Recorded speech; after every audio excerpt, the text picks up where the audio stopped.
So let's look at a case study example. So in this case, this is a kind of like a piping system in a lake.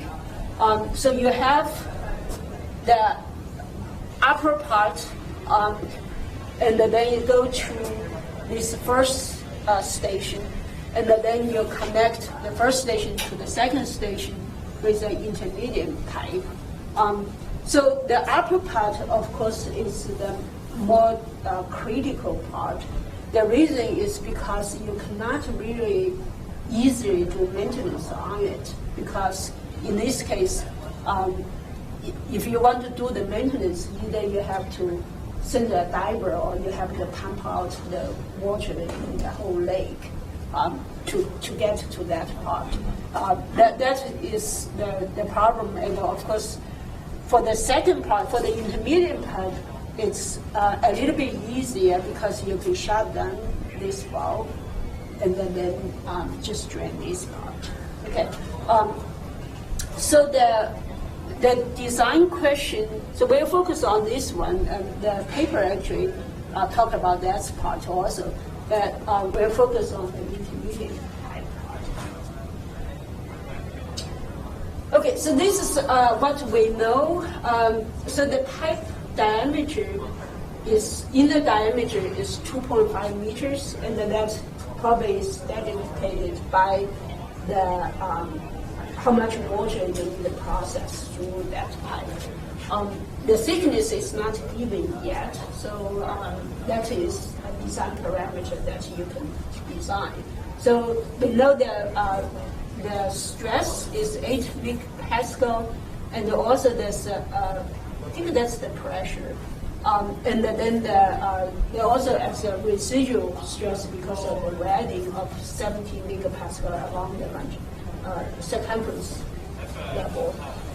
We know the material will yield or fail by yielding based on the Trask yielding criterion when one have safety factor of 1.5, and the non-destructive evaluation technique can detect crack length of A0 of initial crack length equal to 6 millimeter.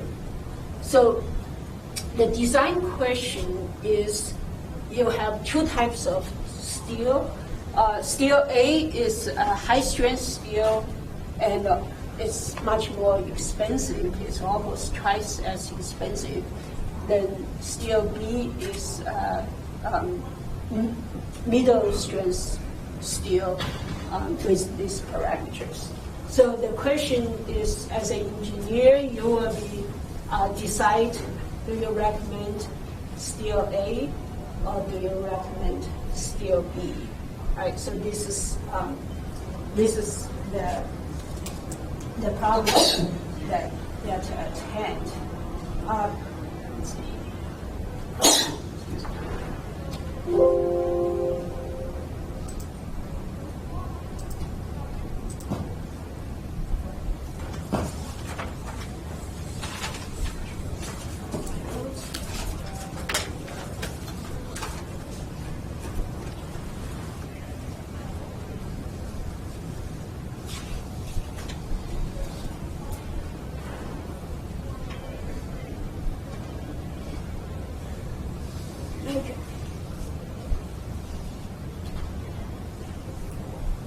This is number one.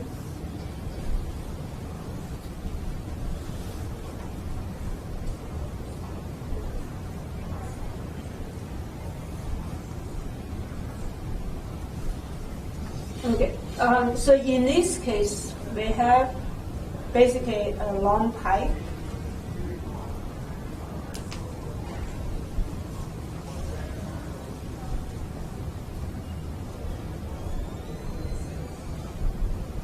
And with pressure P, so we know that P max is equal to 8 megapascal, and the inner diameter is 2.5 meters. And also we have residual stress.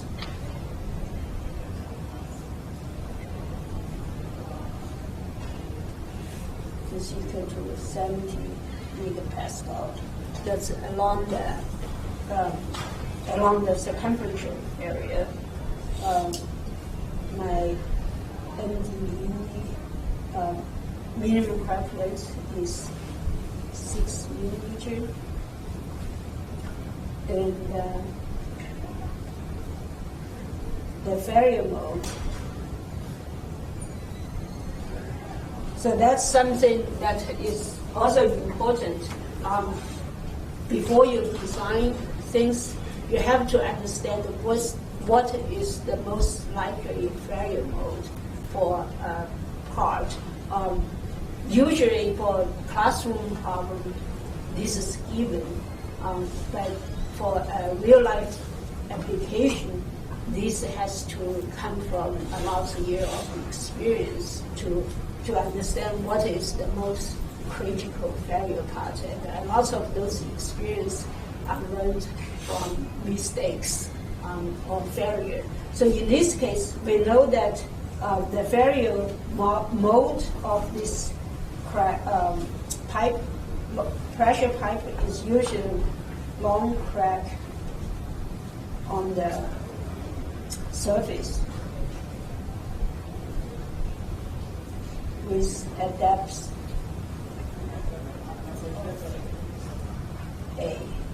So basically, in this case, it's a long crack, and that grow into the material on the wall of the thickness. So that's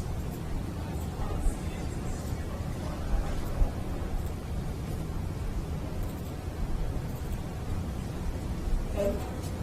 So the question in this case is, how do we deal with this problem? Where do we start in this case? We know that we need to choose either scale A or scale B.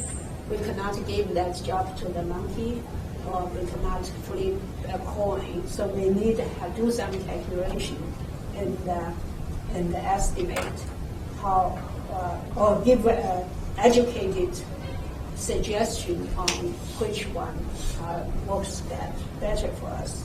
So in this case, how do we start? Assuming A is cracked. Assume A is cracked, okay. So what does that help us?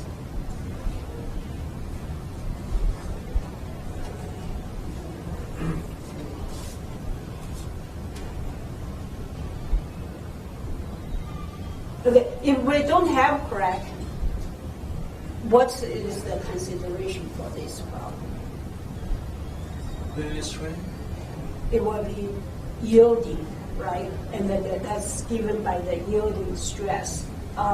So let's not worry about the crack for now. Let's just worry about, assume we have not taken fracture mechanics, we need to do static analysis. So for yielding, to calculate yielding, we need to know stress. How do we approach this problem? How do we calculate stress on this? So we find the longitudinal and the tangential stress and see if it reaches the yielding. Right. So we will do stress. So the first one. So let's just do static stress analysis.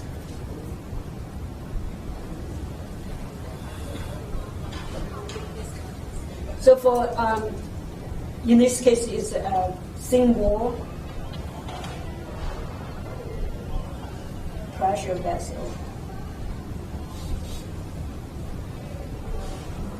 So what that means is we can basically take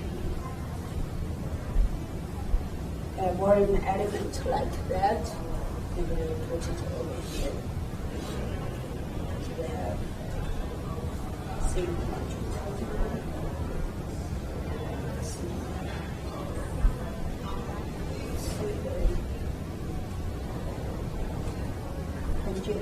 we usually use tangential type or second pressure.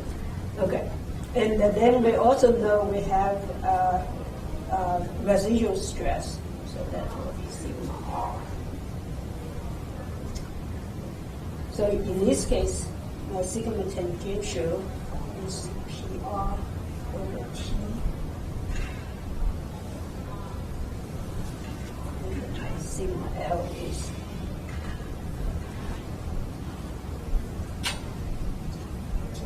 and the T, of course, is the thickness of the wall thickness from here. Okay. So that's my stress distribution. In this case, my Pmax is equal to 8 megapascal.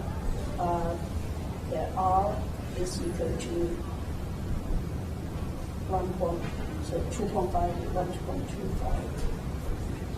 And the thickness we don't know yet. Right? So at least that's the stress state we have. And then the second one is we need to basically find the T based on the yield criteria.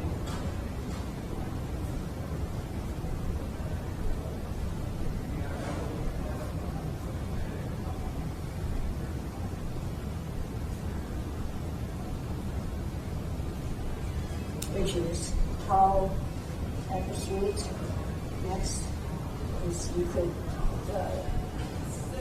is less than equal to sigma y over 2.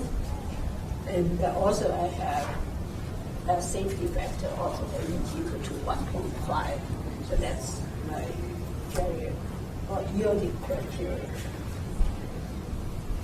So based on this, of course, I have a triaxial, so at this point you should be pretty familiar with how to solve this problem with Mohr circle.